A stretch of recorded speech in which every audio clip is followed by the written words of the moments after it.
Yellow. So with 2020 come and gone quicker than one of Taylor Swift's boyfriends, this doesn't just mean the end of a year, but also the end of a console generation. Throughout the past 7 years, we've been given a ton of amazing games. So today I thought it'll be a cool idea to go over my top 25 games of the generation. Now, a few important things to note before we begin. Firstly, this list will contain no spoilers and only includes games from when the consoles launched in November 2013 till the end of 2020. However, I will make an exception here or there, as it would feel just a bit disingenuous to purposefully neglect a game I really like just because it released a month or two before the consoles. Secondly, remakes are allowed but no remasters. Sorry Skyrim, you missed out on an easy third place. Thirdly, I won't be counting more than one game from a franchise. I'll just pick my favorite one from the series and place it in the spot I think it belongs. Fourthly, I'm someone who mainly loves competitive and open world games, so I'm letting you know now, you'll probably have tons of issues with my list. Fifthly, I don't think that's how you're supposed to use those. I've had a PS4, Xbox One, Nintendo Switch, and recently built my PC, so this list will include games from all platforms, except the Soulja Boy console. And lastly, please remember, I can't control space and time. I haven't been able to play every single game that released in the last 7 years, so if your favorite game isn't on the list, it's either because I haven't played it, I didn't put enough time in to fairly put it on the list, or I just didn't like it. Now with that out of the way, here are the top 25 games of the Xbox One and PS4 generation. Let's begin.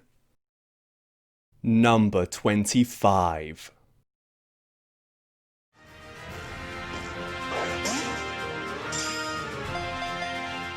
Now, I wish I could have put Sword and Shield here instead of Pokemon Omega Ruby and Alpha Sapphire, but honestly, as much as I did enjoy Sword and Shield, it just wasn't as good as it should have been. There were a lot of problems with the game, but that's besides the point, because here we're going to talk about Omega Ruby and Alpha Sapphire. They were fantastic remakes. I really loved them, and even though IGN gave it, what, a 7 out of 10 because I had too much water or something ridiculous like that, it doesn't matter, because the games nonetheless were really good. I love the start Pokemon in this one. Trico will always be one of my favorites, and in general, even though it is just another Pokemon game, which every reviewer still scores highly, even though they're the exact same game over and over again, just in a different region with slightly different Pokemon, and if this was any other franchise, we'd be dogging on them like crazy, me included.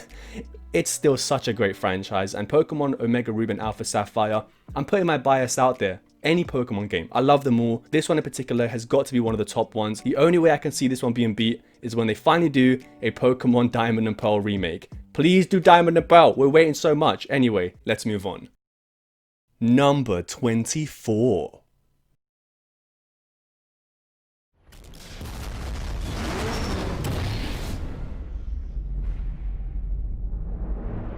So Batman Arkham Knight started off with a lot of issues, especially on PC. There was a lot of controversy, but the game itself was really fun. The story was good, Joker was in it, the graphics were nice, gameplay of course is fantastic. I mean, when it's gliding around a city and beating up enemies with Batman Arkham's crazy good fighting mechanics, not fun. There are a lot of villains as well, which made it intriguing, and a lot of things to solve, riddles and things like that. However, the only downside, or at least the main downside of this game, was just too much Batmobile. Why was there so much Batmobile? Don't get me wrong, it was fun for a bit, but then it just became like 70% Batmobile. I mean, the last boss was a Batmobile battle, if I'm not mistaken. It just got too out of hand. If it wasn't for that, this game would have even ranked higher, because everything else apart from the Batmobile stuff was fantastic, and actually just putting this on the list made me want to buy it again and replay it, so I'm probably going to do that sometime soon anyway. Number 23. Don't worry about a thing, my boy. This will soon be behind us, and we'll be off on our grand adventure. Because I have cleared my calendar for you. You and I are gonna tear shit up! Far Cry 4 was a really good game. Now, of course, this is my list, so I'm biased, and I played this game with my cousin on co-op, and that just made the experience 10 times better. I already liked the game just in general because Far Cry has fun gameplay. First-person shooter, open world, you get to have a glider with you or something like that, and as I mentioned previously, any game that has gliding will automatically be in my favorite games list. But I really liked Far Cry 4, and I liked the main villain, Pagan Min, even though he wasn't really in it much, and the story in general wasn't that great. The gameplay was, and I'm someone who just loves gameplay. I can play games and run around the open world and do everything, put in like 50, maybe even like 100 hours before I beat the game's campaign. And this game gave a lot of mechanics to use, like hunting and crafting, and I really like that. It's a shame they didn't put that in Far Cry 5. I feel like Far Cry 5 was a big step down. Hopefully they can fix that in Far Cry 6 and bring back co-op in a good way. But yeah, Far Cry 4 was definitely a good game, a highlight of the generation, and it just brings back a lot of good memories. Number 22.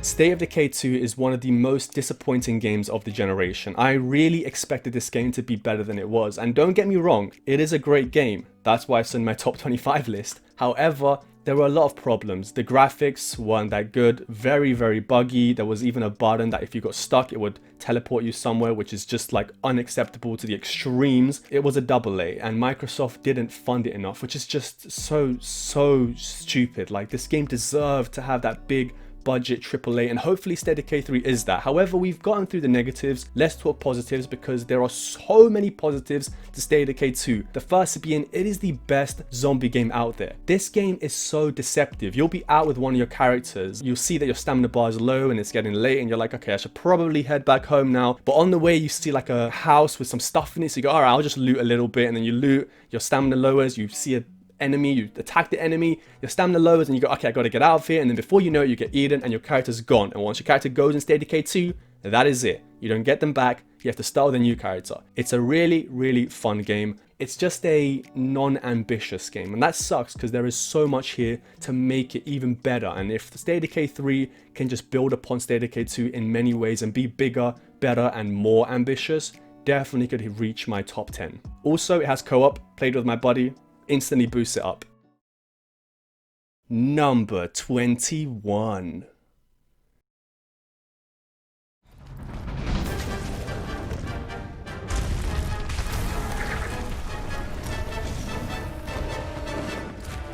Monster Hunter World is Monster Hunter World. I don't even know what you want to say here. It's pretty obvious this game is fantastic. Big boss battles, great character customization, beautiful world, amazing looking armor, really fun combat. Did I already say that? Not sure, but either way, let's put it there. Really fun combat.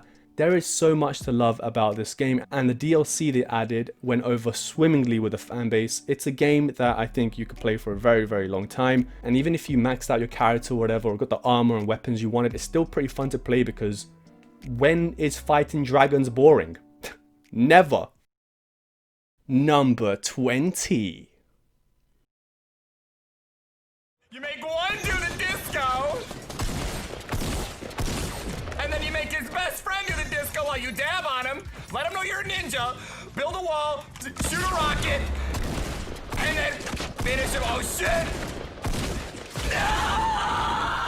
So the placement of Fortnite on this list was by far the hardest. You see, as it is right now, I have no desire to go to Fortnite and play it at all. I wouldn't even put this game in like my top 50. However, when I was playing this game and the game was at the highest point, I loved this game. It was like top 10, maybe even close to top 5, because there was so much to love here. I enjoyed how it was mostly shooting with a bit of building. I also enjoyed how it was quite casual but competitive. I love competitive games. But for me, when a game doesn't have a ranking system, I don't really care about being competitive in it. If I have something to strive for, like for example, going to the next level, reaching, platinum or diamond or onyx or whatever the case is, reaching those next levels is what gives me a reason to keep grinding and getting better at the game. Whereas in Fortnite, it's a battle royale, and I just don't really care that much about the competitive nature. It's more of a chill game to play with my friends, and the problem with Fortnite, and pretty much I guess every battle royale, is just it gets too try-hardy, it gets too sweaty, everybody learns it, everybody practices it, and I understand that's what you're supposed to do, because if you want to get better at a game or better at anything, you don't just keep playing it or doing that thing, you got to actually practice it. Makes sense, I'm not disputing it, but Fortnite just got too sweaty, so much building, it's like a building maze battle now. I shoot someone and they build the Eiffel Tower in like 5 seconds. It's just so sweaty and boring. I can't, I'm sorry. I know I'm sounding like a bitch, but I can't do the Fortnite thing anymore. When it was at the highest point, this game was amazing. At the lowest, I don't want to play it ever again, so I have to put it here, because it wouldn't be fair to not put it here. A really good game, just one that lost me towards the end. Sorry for the rant. Number 19. Thing is, when time broke and changed, Paul, it changed me too.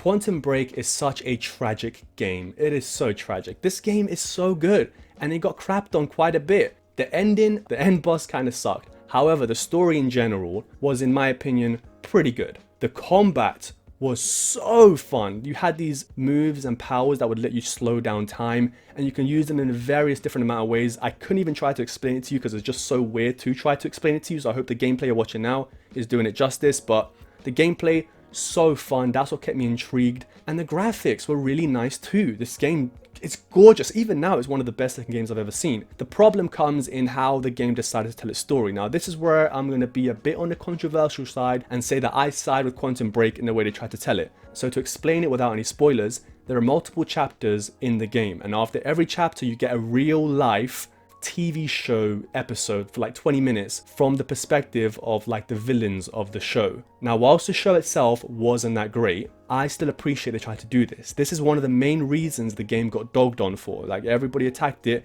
and said it was crap because it just ruined immersion or whatever. I completely disagree with that, and this is the problem in gaming in general. Everybody's like, why are all the open world games the same? Why are all these games the same? Why is every game the same? It's just a different coat of paint. Because you motherfuckers, every time a game tries to do something different, you go on attacking it. You don't just start by doing something different, try to elevate a certain genre, and it just goes over swimmingly. No, you got to build the building blocks and put the first pieces down, and usually those first pieces suck. But after a while, after Quantum Break 2 or 3, maybe they could have done something cool. We'll never know now because you motherfuckers scored it low. Alright, I'm ranting again. I can't help it. I like it when games try to do something different, try to innovate, but then as soon as something innovates, it's just like everybody attacks it for doing something completely different. But for me, I just respect the fact that they tried to do something different that was completely different, that no game ever did. It was cool. I like that they did that. And it's a shame we'll never get Quantum Break 2. Because I think it's a tragedy. Game was really fun. It's on Game Pass, I think. I mean, it should be on Game Pass. Just play it. Play it. Because I think you would be pleasantly surprised about how good this game is. And again, sorry for the rant. Number 18.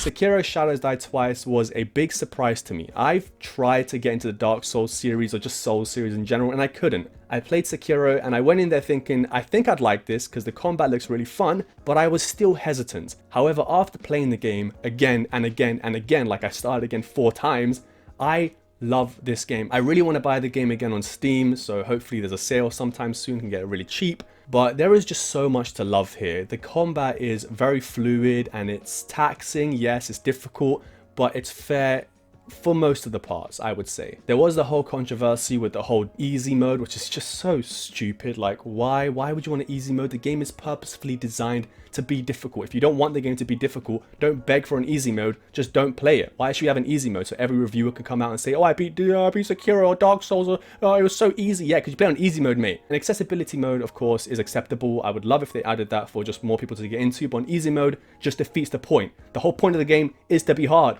Why would you want a game that's supposed to be hard to be easy? Why? I don't get it. Oh, anyway, that's besides the point. Sekiro, fantastic game. Love the gameplay, love the combat, love the bosses, love the setting, everything so good. I hope they make a Sekiro 2 in the future, but right now, I'm just looking forward to that Elden Ring. Oh, yeah! Number 17.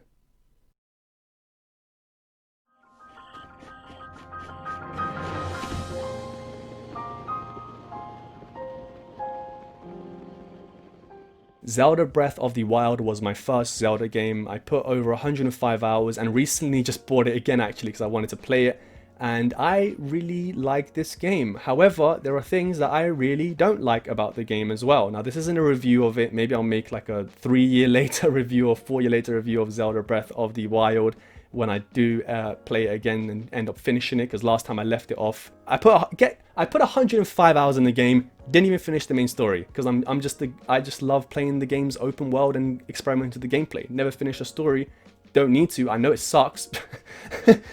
Nobody rated this game high because the story was great. I've seen it, I know it sucks, but that doesn't really matter too much because the gameplay is king here, the world is king. Such a beautiful game. And I love the way that this game experiments with different ways to explore. So it's not only, of course, climbing everything, but the first time I used my shield to slide down a hill, I was like, dude, what?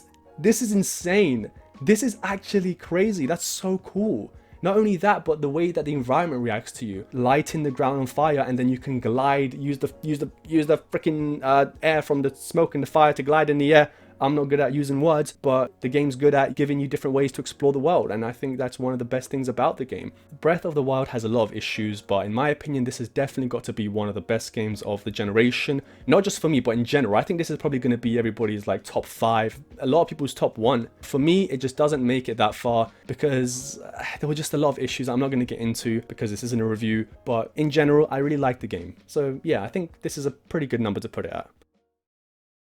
Number 16.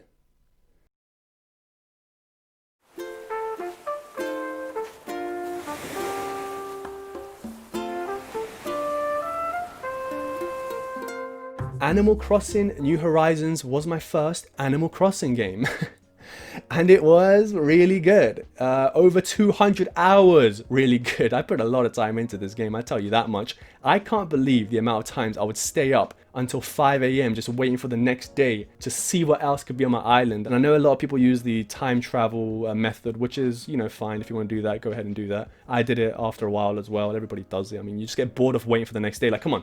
Give me something to do. Give me something to do. I don't like how the game wastes your time with everything. Like, you catch something and every time your character's got to show, oh, look at the bug. Like, dude, shut up. I've caught like 1,000 of these butterflies. Just don't show me the bug every time. That kind of stuff can be annoying and put me off because it's just like a waste of time. But in general, this is just such a really fun game. I enjoy customizing my island. I just wish there was more ways to interact with the objects. Like, there's a bath, you can't get in it. There are like, sometimes there's like a cooking thing you can't cook, or you get what I mean. I just wish there was more things to interact with rather than just being a collecting and decorating game, which I know that's what it's supposed to be.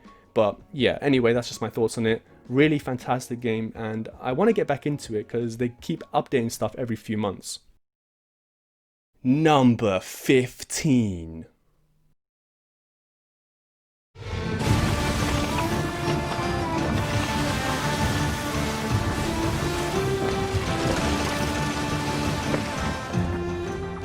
Sea of Thieves is a fantastic video game. I could see this game being in my top 5 in the next few years, and that's because when this game first launched, it sucked. Yes, it was pretty. Yes, the gameplay was still kind of fun, and it's always fun sailing around the seas with your buddy. However, there was nothing to do. Empty world. Pretty and empty world with nothing to do apart from fight a few skeletons and find a couple pieces of treasure. However, fast forward a couple years, and this game has added an insane amount of content. There is so much to do, and it's just endlessly fun. Sea of Thieves has potential like no other game right now. The only gripe, well, there's a few gripes. Obviously, with every game you have some issues. The main issue that I have with Sea of Thieves is that as I am right now, there is nothing that I want to get. There's nothing I want to buy. So I have over 300,000 coins, and I don't know what to buy with it because I've got everything I want. I've customized my ship the way I want. I've got the weapon skins the ones that English is a hard language. I've got the weapon skins that I wanted. I've got the clothes for my character that I wanted. I've got the pet that I wanted. I've got everything that I want in the game.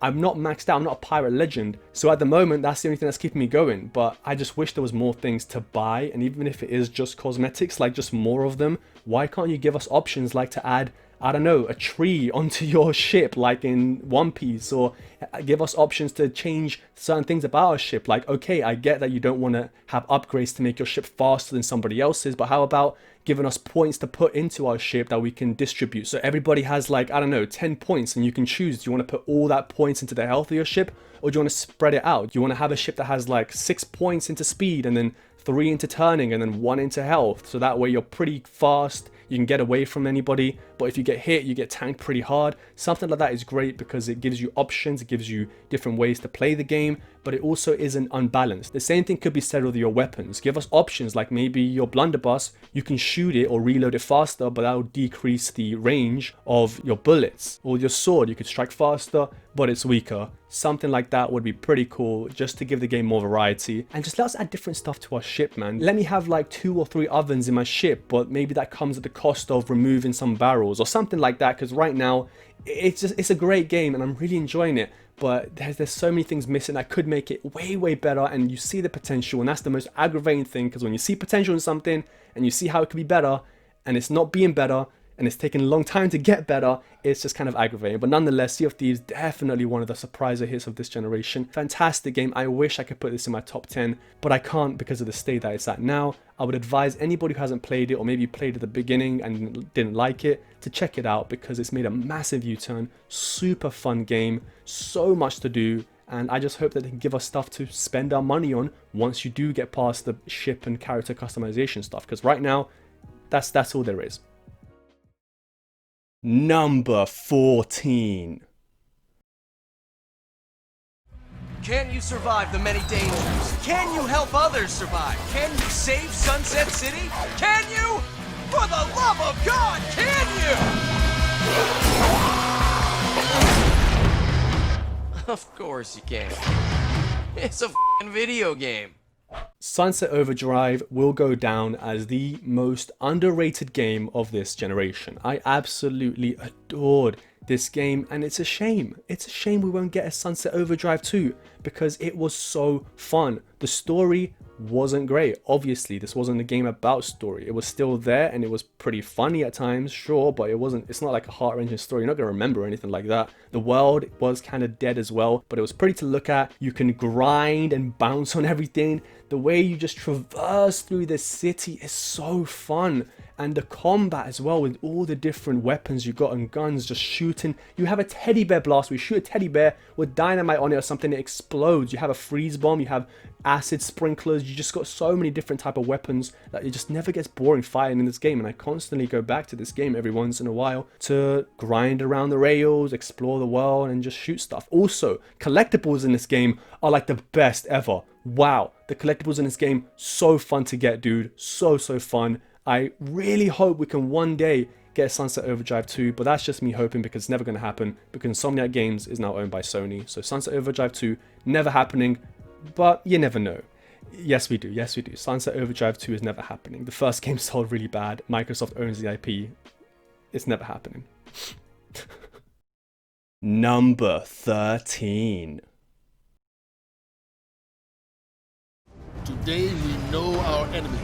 His name is Gary or Gil. Glenn? Is it? I don't know. It's something with a G. Destiny 2 was so freaking fun at the beginning. I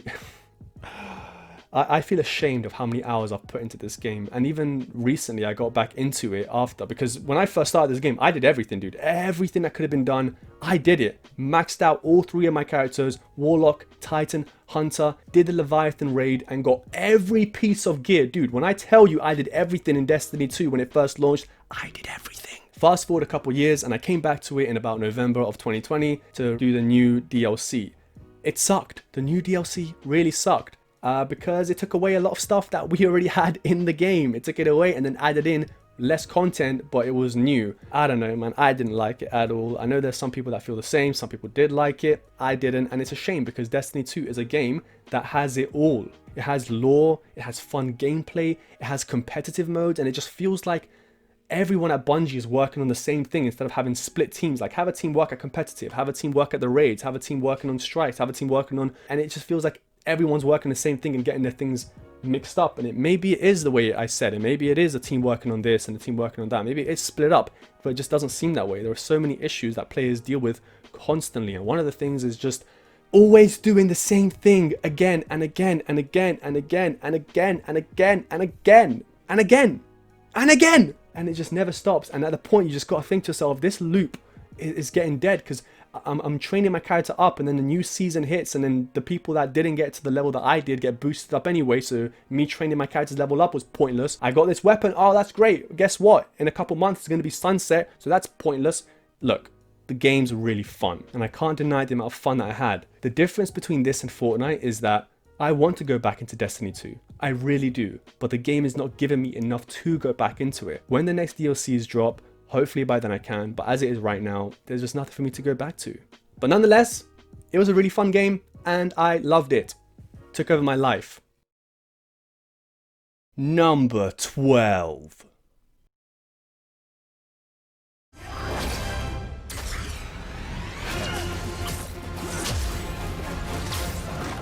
Well, I don't know what you want me to say, guys. I don't know. Spider-Man is Spider-Man. It's never going to get boring. You know what you're going to get. We got it. Surprisingly, this one had a pretty good story, though. I was kind of shocked at that. It wasn't anything special. I know some people were like, oh, the story at the end, it was... I don't know about you guys. I thought it was okay. Pretty good anyway. The gameplay was really fun. Insomniac coming out again. These guys know how to make fun gameplay, okay? And I can't wait to see what they do with the Spider-Man PS4 2, whatever they're going to call it, because they got to do something different. They can't just have a different story, because the gameplay is going to be the same. The city is the same. I'm done with New York City. Oh my gosh, I'm so done with New York City. If I see any future games set in New York City again, I'm going to explode, okay? That's enough in New York City. Nonetheless, Spider-Man is fun, okay? Swinging around is the best way of traversal in any game. Super fun, and I loved my time with this game. But there's nothing else for me to say. You know what Spider-Man is. It is what it is. It's fun, and I can't wait for Spider-Man 2. Genuinely, I cannot wait for Spider-Man 2. I hope we get it sooner rather than later. Number 11.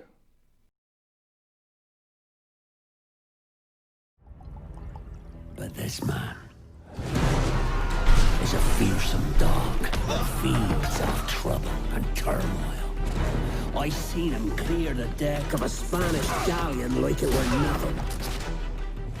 Now, I know Assassin's Creed Black Flag released like a decent amount before the console, so if you're like, oh, it doesn't belong on the list, then instead of Assassin's Creed Black Flag, put Unity here, because Unity, severely underrated, just terrible launch that caused it to basically suck, but if you play it now, it's actually a really good game. However, Black Flag, in my opinion, was the last great Assassin's Creed game. After this, the games were fine, sure, they had a lot of problems, but they weren't, you know, terrible. Black Flag was the last great one. It was so fun, dude, and it had a really charming story, especially towards the end. Like, wow, I did not expect this game to have that good of a story, and, you know, a lot of people actually cried to the end. I didn't, because I'm a heartless bitch, but I know a lot of people did, because it was quite sad, but in a good way. It wasn't like a sad ending, it was like a fulfilling, like, there were sad moments remembering, you know, yeah, you know what I'm trying to say. It was a good ending, and just in general, the gameplay, having your ship, customizing it, getting your crew together, all that stuff, man, it was fun, dude. You know what? I'm downloading Black Flag again. I want to play it, man. I want to play Black Flag. You got me on the pirates, in a pirate mood right now, man. I'm going to play this game. There's so much fun, dude. And even though the game wasn't really Assassin's Creed, because it was more like Pirates Creed. Look at me, I'm edgy with my jokes. It was still a really good game. And I'm fine with the Assassin's Creed franchise if they want to do like Assassin's Creed, then Pirates Creed, Assassin's Creed. Now you're a Greek god running around killing everybody and you can't die from fall damage. Assassin's Creed. Now you're a Viking warrior. I'm fine with that kind of stuff. But anyway, let's move on. Number 10. When the wind thrashes their tents and boats, they know he is coming.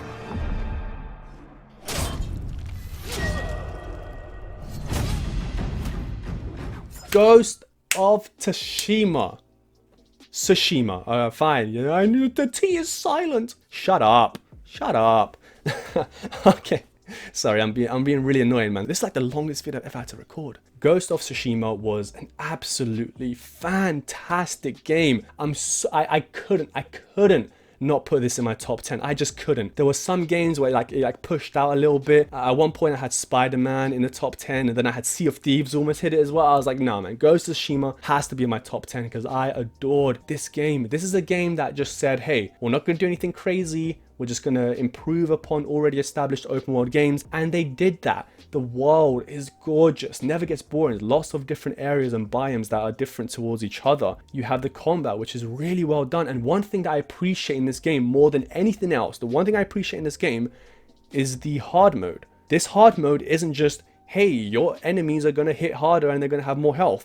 No, the enemies attack way more often. They have different moves that they won't do in like an easy or normal mode. This one time I was on a boss and I was fighting him, and it was really early on and I was on hard mode because, you know me, I'm a bad boy, and I couldn't beat him. I just tried and I couldn't. I get closer and closer and closer, and then by the end of it I was like, you know what, let me do the scummy thing, right? Let me just go on easy mode for this one boss. Let me be a scumbag and do that. And that's why, by the way, that easy mode should never exist in Dark Souls, because people would do that. Anyway, that's besides the point. I went to easy mode to kill that one boss, and I noticed, wait a minute, it's not like a health thing. It's not that I'm stronger now, it's weaker. It's just not hitting me as much. The moveset it has is different. This is fantastic. And I never again, after that boss, I never again did it on easy mode. I promise, guys, I never again did it on easy mode. Although it didn't matter because my PS4 got bricked or something. All my stuff got deleted. Everything got deleted. I had to start the game from the beginning. And I wanted to finish it. I put in like another 5 or 10 hours. And I couldn't because the PS4 is just so loud. It ruins my experience whenever I play games. It's the worst console ever. Really kind of tanked my experience. I hope that one day it comes to PC. If not, it's going to come to PS5 if it's not there already, and I'm definitely going to end up finishing it. But I put in so many, I think I put like 40, maybe nearly 50 hours. Didn't even finish the story. I did so much of the side stuff, and what sucks is I was just at the point where I could get the flaming blade. All right, look, I'm losing my mind here, okay? Ghost of Tsushima, fantastic game. So happy I managed to get it in my top 10. Best PS4 game of the generation. Numero 9.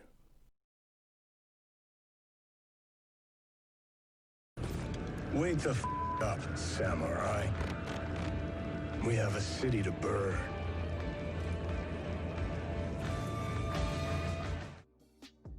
Alright, okay, I know. What, cyberpunk, cyberpunk 2077? Oh, you can't even play the game.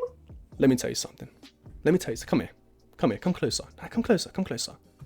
The game is really good. Yes, there are lots of problems with Cyberjunk 2077. I made a whole video on it. And just because the game's good, it doesn't excuse the fact that those bugs released and that it was basically, or no, not even basically, it was unplayable on the Xbox One and OG PS4. Nonetheless, oh my gosh, this game is so good. And I can't wait for DLC. And that's the first time I've like ever said that about a game. I can't wait for DLC because hopefully the DLC will add in stuff like the wall running that was promised, or the jumping off buildings with your mantis blades and clinging onto them that was promised as well, and then it got removed. I know that sounds dumb because it's like that should have been in the game already, but this game, the ambition of it was just so huge that I can forgive those kind of things to some extent, of course, but I can forgive a lot of things when it comes to games that just try to be so ambitious. Unfortunately, the bugs ruined a lot of experiences for many people, and it's a shame that I have to say this, but it did kind of dock down a point because of the bugs, to the point that I didn't even want to play anymore. I wanted to wait for the bugs to be patched, but I can't help it, so I keep playing it. But yeah, I really want to wait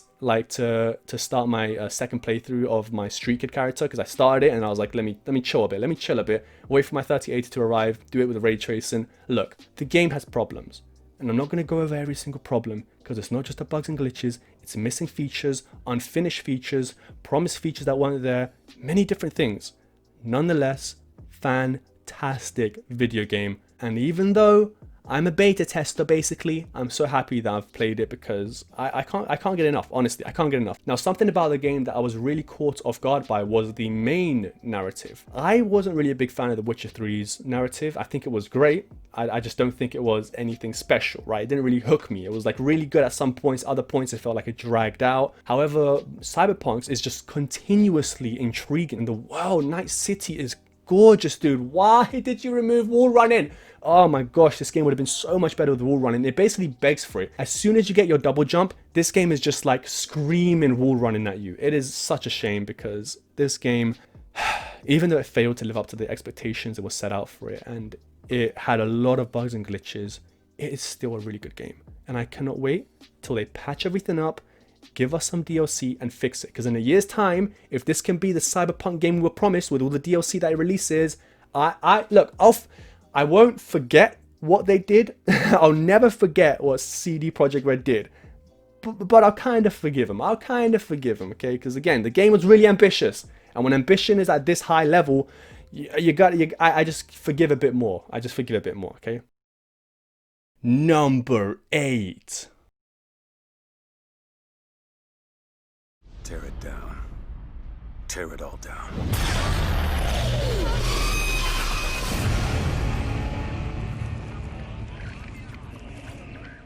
Yeah, so BioShock Infinite came out on the 26th of March 2013. So it was, yeah, it's kind of like, I have to add it on the list. I had to give this game a spot on the list because it was my first BioShock, and it blew me away. It blew me away, dude. The graphics were really good. The art style really good. The way that the scenes and everything was set, the vibe of the game, the atmosphere, all of it was very well done. The gameplay and the gunplay were also really good. But the story, and I'm not going to say anything. I'm not going to say anything at all, okay? But the ending, oh, wow, dude.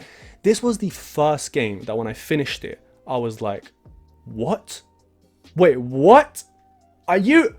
Oh my gosh. And everything just started like adding up, all the parts in between, and talking to these characters and things they were saying, while I was like, what do you mean by that? That doesn't make sense. This game is confusing. And then it just all started to add up. It all started, and then, look, I won't say anything, right? I won't say anything. But the people who have played BioShock Infinite, all I'm going to say is, when I found out about... Okay, look, how do I say this? Look, the finger. The finger. Yeah? You know what I'm talking about? The finger? Oh, dude. Oh my gosh. I can't, man. When I finished this game, dude, it was absolutely insane. I was Googling, YouTubing, everything I could find about the ending to just get more, like, clarification and everything. Man, I absolutely adored this game. It sucks we haven't had a BioShock game in such a long time. And it also sucks even more for me because I've had the endings to the previous 2 BioShock games spoiled already, which just, ugh. But yeah, if you haven't played Infinite, you can probably get it for dirt cheap. And it is just such a good game with a phenomenal story, man. That ending gets me. That ending is just so good. Wow. Number 7.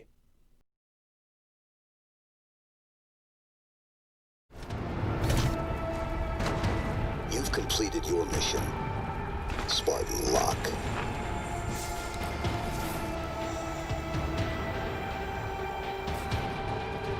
Mine is just beginning. Halo 5 Guardians, man, it was, you know, look, here's what I'm going to say. Here's what I'm going to say, okay? Because I know some people are going to be like, how did you have this here? Firstly, the campaign sucked. The campaign sucked, okay? We're supposed to have Master Chief versus Locke. Locke versus Master Chief. The advertising was epic. And then in the end, we didn't get the Master Chief versus... It blew. Completely underwhelming, okay? Second thing I'll say, this is the most important thing. Remember, I said at the beginning, I love competitive games. And Halo 5's competitive multiplayer modes, I'm about to get the most hate I've ever gotten in a video. Halo 5 has the best multiplayer out of any of the Halos. Alright, okay, alright, calm down, grow up. Sorry, okay, I'm getting carried away. This is a long video, dude. I don't know why I did this. Halo 5's multiplayer was so freaking good. Fun fact, I broke a world record. I got like 36 kills in the beta. No one ever had 36 kills in the beta, I guarantee you that. So at that point, I had the most kills, and I'm proud of that, and I'm taking that to my grave. That, and also that I hit a longer snipe in Fortnite than Ninja. That was also good. Anyway, moving on. Halo 5's multiplayer was so just expertly done, and Halo's multiplayer in general is great because I like how everybody starts off equal footing. It's not about who has the better loadout or anything like that. It's who is better at the game, better skill, who gets the power weapons, controls the map, who can play with their team better. So much of Halo, it's great, and oh man, I really hope Halo Infinite comes out with a banger and brings Halo back to its former self, because even if people don't like the campaigns, which is understandable, it's hard to get into, they're not very easily to digest either, not a lot of spoon feeding with certain things, you need to know a lot of the lore too to get it. Anyway, Halo 5 had a crazy good time. I've put in over a month's amount of hours into it, so yeah. Number 6. I'm gonna arrange your fucking funeral. I'm really sorry, bro. I'll cop the session. I promise. You are dead, man. Fuck. Dead. Come here. Yeah. What do you want me to say? What do you want me to say? Grand Theft Auto. It launched, what, like a month or 2 before the consoles, September time, something like that. So I'm putting it on the list. I have to. Yeah, it's a pretty good game. I don't need to tell you why it's on the list. I could probably just move on because everybody knows why GTA 5 was such a great game. Now, the way the game is, I want to play, right? I want to play. But every time I go in, I just get destroyed by someone on a flying motorcycle with rocket launchers on it. Why was that added? Again, please tell me, why was that added? Oh, you want to grief. Oh, you want to grief me. Oh, okay, thank you.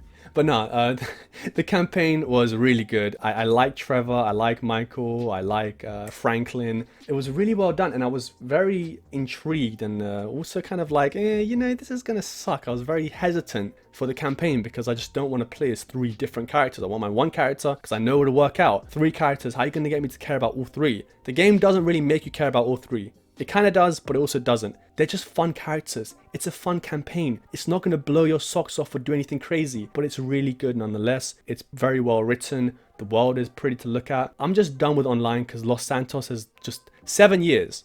7 years of Los Santos, okay? Yeah, I'm done with Los Santos, okay? Get me out of there. I'll even take New York at this point. Brit, go take me. But yeah, GTA 5, such a great game, and hopefully GTA 6 tries to take it back to GTA 4's kind of story, but with a mix of GTA 5's too, but maybe a bit more of a grounded story, a better narrative, and then go crazy with the online mode, which I know they're going to do. Really excited for the online mode for GTA 6. Number 5.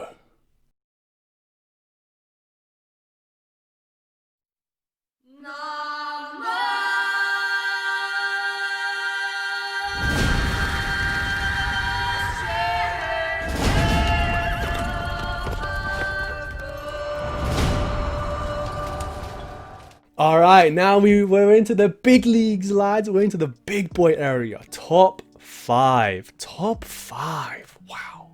The Witcher 3. Yeah, The Witcher 3. So I'm going to talk a little bit about my experience with The Witcher 3, then I'll talk about why the game rocks. So I haven't beaten The Witcher 3's campaign, which is weird because I've put over like nearly 300 hours into it. I'm someone who starts games again and again and again. And that's really weird to say, but there's 2 reasons why I start them again. And that's either because the game sucks or because it's good. If the game's narrative kind of sucks, I'll start it again, because if I start it again, I've got this motivation. I was like, okay, I've started again. We're going to go through the story. We're going to, I know what to do now. Let's just zoom through it, right? It's like a mentality thing. It's like I want to give the game so many chances that I start it again, and it kind of helps me feel motivated to beat the game. Then the second reason why I start it again is because I don't want to finish it.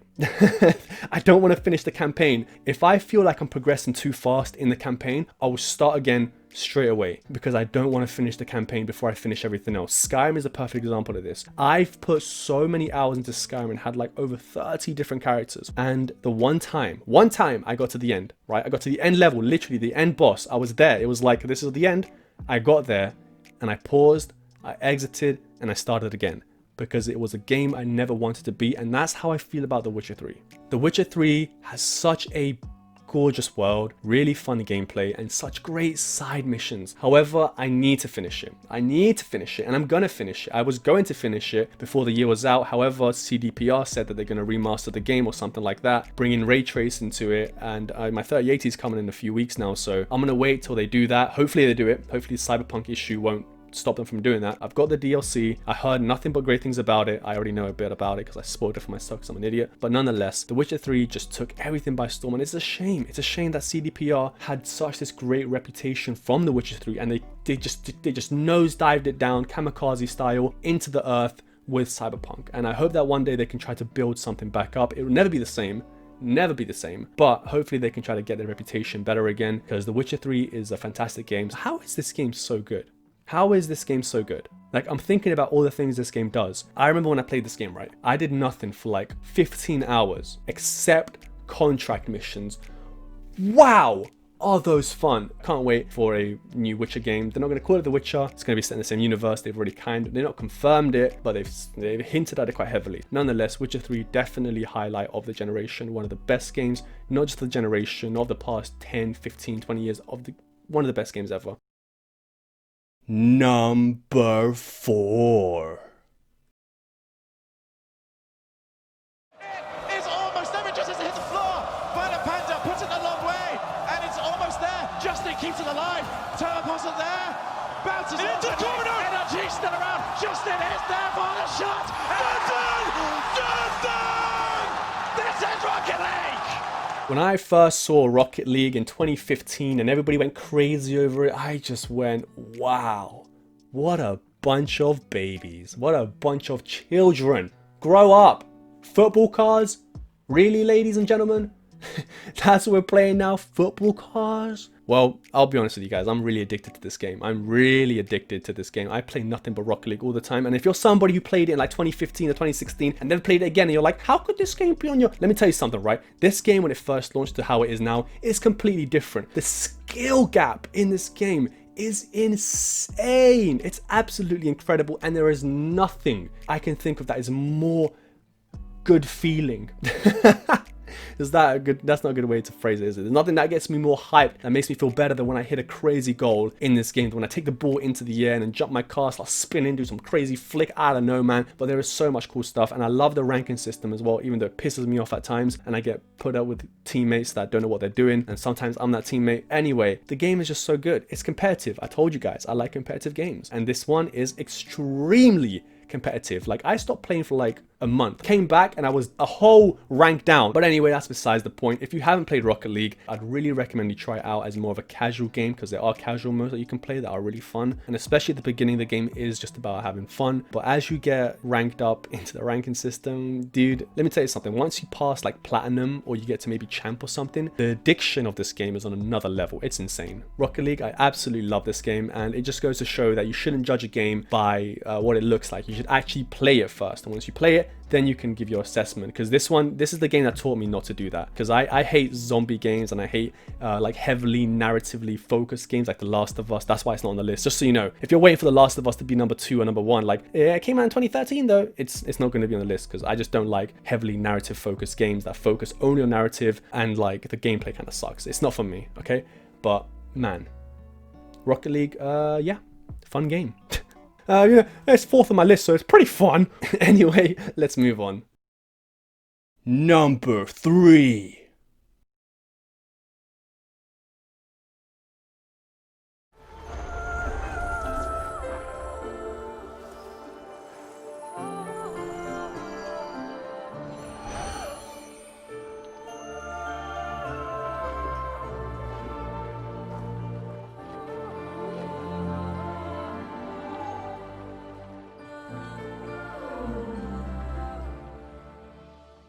Now, I know that Ori and the Will of the Wisps released in 2020, and I guess it's better than the first game. In pretty much every way, it's better.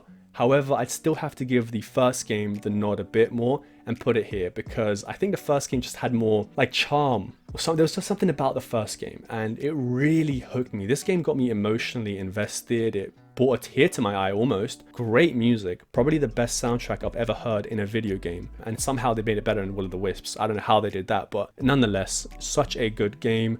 And I hate side scrollers. I really do. I've played like so many. Everyone's like, oh, but have you played this game? And I'm like, yes, I played it. I've played Hollow Knight. I've played Rayman. I've played Mario. I've played Cuphead, Celeste, Child of Light. Okay, you stop putting your 2D side scrollers or just any side scrollers and telling me that if you want this one, it will change your mind. None of them do. I don't like them. Okay, I've tried them and I can safely say that they're good. Okay, Cuphead, I played quite a bit of it. I can safely say it is a fantastic game, but it's just hindered because it's a side scroller, and I don't like side scrollers. I made a retrospective video, and there's only 2 games I made a retrospective video on, and one of them was Ori and the Blind Forest, because I had to, because it was just so good. I played this game and I finished it multiple times. I wish there was more I could say, but unfortunately the game takes like 5 hours to beat, or like 10, 11, 12 if you're like trying to do a lot of things. It's a shame that it's not a massive game, but I love it nonetheless. And recently, whilst I've been playing Zelda Breath of the Wild, I've just had this thought, right? As soon as I played Zelda Breath of the Wild, because I played it after Ori, obviously, because Ori came out in 2015, Zelda came out in 2017. That's a dumb thing to say. Anyway, let's move on.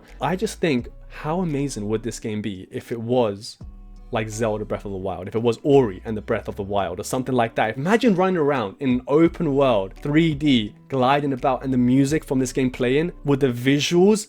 Oh, dude, stop it. Anyway, Ori and the Blind Forest, definitely a highlight, a surprise hit. I knew it was going to be good. I just didn't know it was going to be this good. Easily top 5. Great game. Well done, Moon Studios. You really put yourselves on the map. Don't do what CDPR did, okay? Don't ruin it for yourselves, okay? Because these games, hey, just so you know, Will of the Wisps and the first Ori game as well, both came out a little bit buggy. Careful, Moon Studios. You're putting your toes in the pool. Don't put your whole foot in. I don't know if that's an expression. But anyway, great game, great game, great game. Love it, love it, love it. Let's move on to number 2.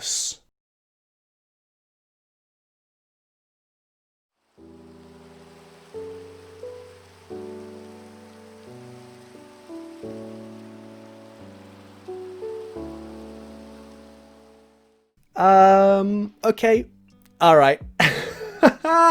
Oh! Alright, confession time. Minecraft didn't come out in 2013. I know. Why did I put it here?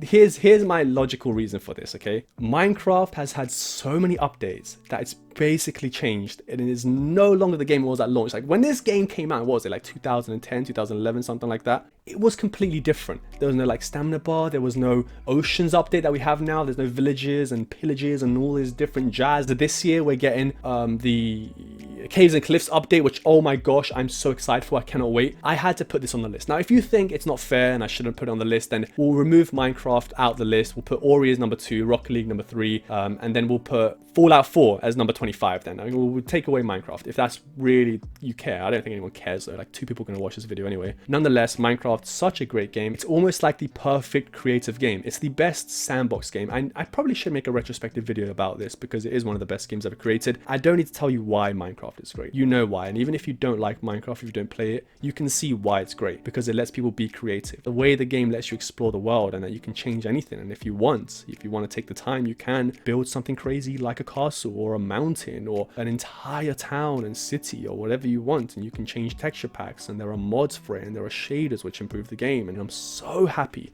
that Mojang keeps adding to the game. Minecraft is Minecraft. There is nothing like it. It'll never die. It'll be here forever. And as long as they keep updating it, I will keep playing it. And even if they didn't, I'd probably still somehow play it. But anyway, I've kind of rambled on enough about Minecraft. I'm gonna have to make a retrospective video on it because it's really, really good. Anyway, Minecraft number 2, fun game. Number 1.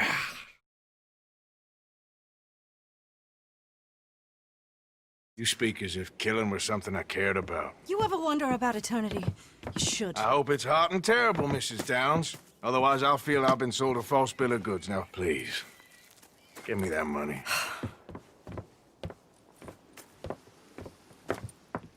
Either you got a lazy eye or lack of respect. Which is it, boy? I ain't got no lazy eye. No respect for the likes of you. Well, maybe when your mother's finished mourning your father, I'll keep her in black on your behalf. You think on that, boy? Red Dead Redemption 2. Oh, man. I don't know what I can say about this game that hasn't already been said. There are issues with the game, but they're nothing that's gonna ruin any experience. Oh, the controls are a bit clunky. I got used to it and I find it fine now. The only issue that I really had was that I had $3,000 in the game, which would make me pretty freaking rich in cowboy times, and I had nothing to spend it on because the game doesn't let you buy all the weapons at the beginning. You have to wait for them to be unlocked through the progression through the story first. Other than that, the game is just fantastic. The world, gorgeous, best looking game I've ever seen. Like, there is no game that looks better than this. Like, in terms of just how many times I've stopped and just went, wow, this is gorgeous. The realism of the game is also great. The animations and the details of how your horse has all these veins, and then if they step on the mud has footprints, and then the footprints get filled with water, and oh my gosh. And then the story and the main protagonist, dude, Rockstar, how do you make me care this much? I'm not, you know what? All right, look, here's what I'm gonna do. I'm gonna talk about spoilers for Red Dead Redemption 2. So if you don't want to hear it, then thank you for watching. I hope you have a great rest of the year and all that jazz. But if you haven't played it, that's enough. Please don't watch the video. Red Dead Redemption 2, best game of the generation. Thank you for watching. Take care, guys. Bye. Anyway, for the rest of you that stuck around for the spoilers, dude, the last ride and onwards from this game, and then my horse dies, and I'm just like, oh no, not the horse. And then you have John just like, Arthur, you're my brother. And then Arthur's just like, I know. And he goes on to fight those motherfuckers up in the hill. And then the music's playing. And then Micah comes out of nowhere. And I'm just like, and then I'm literally what Arthur's thinking. I'm thinking, he's like, Micah, you rat. And I'm just there like, yeah, Micah, you fucking rat. Dude, I cannot talk about this game enough. Like, literally, I cannot. How did Rockstar managed to get me so invested in a character? How is that possible? I've never been invested in a character like this. I don't get immersed in games ever, but with RDR2 I was, to the point where I'm taking care of Arthur. I'm bathing him, I'm getting him haircuts on a regular basis, feeding him, and the way that his body changes, like his eyes start to become more red and he's like got veins and he's looking like unhealthy. Dude, I need to make another video on Red Dead Redemption 2 because when I played it, I made a video straight away as soon as I finished it called How Red Dead Redemption 2 Ruined Gaming for Me. And I mainly made that video because after that I just felt like there is no game that can compete with the experience that I just got. How do you compete with that? There is nothing. that has topped this experience or even come close to it. And I'm someone who always changes my games of all time, right? At the beginning, I was like, Fable is my favorite game of all time. Then Fable 2 came out, and I was like, Fable 2 is my favorite game of all time. Then, you know, Skyrim, I was like, Skyrim is my favorite game of all time. And now it's Red Dead Redemption 2, and I'm thinking, what's the next game? What's the next game? Was it Cyberpunk? And I just thought, no. It was never going to be Cyberpunk, even if Cyberpunk was amazing. It wasn't going to be Ori and the Will of the Wisps, even though I loved Ori and the Blind Forest. There is no game that's going to take the crown away from RDR2. And it's a shame, because I want there to be a game that takes the crown. But it's also great, because it just means I got an experience that is unmatched. I wish I could talk more about this, but I've spoken enough. You guys are probably gotten tired of my voice. So I'm going to end this here. That'll do it for this video, guys. Let me know down below what your favorite games of the generation were. And it doesn't have to be top 25, of course. That's a bit overkill. But I'd love to hear your top 10 or 5 or whatever. If you liked the video, smash like and subscribe. 2020 kind of sucked. I really wanted to hit 69 million subscribers. Unfortunately, I'm a lazy, inconsistent piece of trash. So here's hoping I can get my act together in the new year. Have a wonderful 2021, guys. Stay safe, and I'll catch you all in the next one. Bye.